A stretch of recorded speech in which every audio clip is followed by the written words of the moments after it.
You are watching the video of Great Auk, which is found in North Atlantic waters and South North Canadian seashores.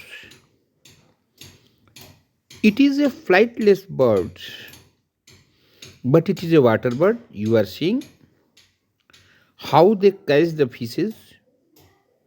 They are good swimmers. They are good swimmers and they swim in the ocean with the help of their webbed fingers.